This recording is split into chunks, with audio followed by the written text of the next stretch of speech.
này nè Yeah. Không có co.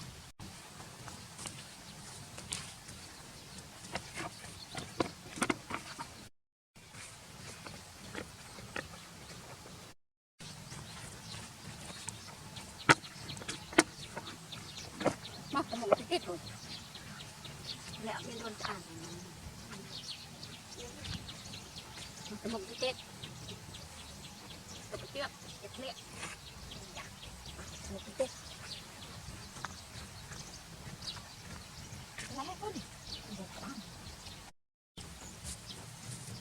cái này sẽ ra nền luôn cả đá và gỗ này.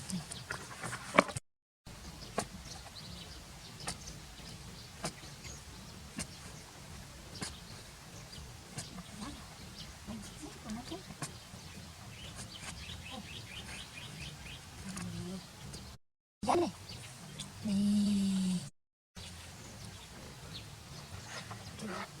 mẹ đặt làm tên mẹ đặt làm ấy nè nó không đâu ơi mẹ đặt làm đây à chưa rồi đấy còn làm một tiền gà này không cho nằm mấy ngày cuối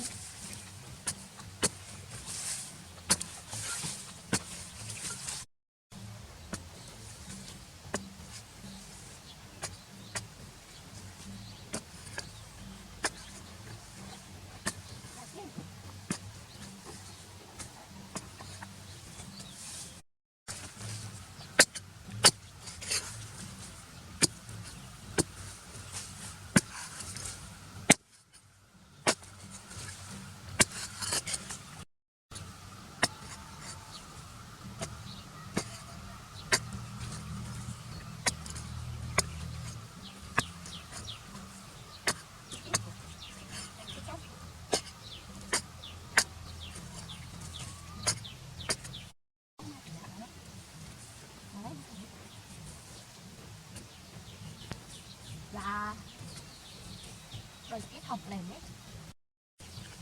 rồi phi chết đồng tuần này là rồi gì mình chặt mình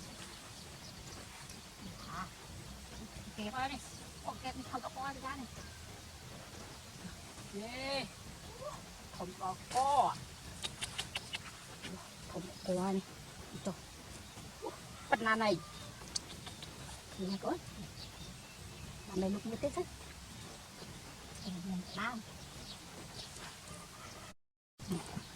bạn kẹp mùi à này đẹp cục bạn khử nhát cỡ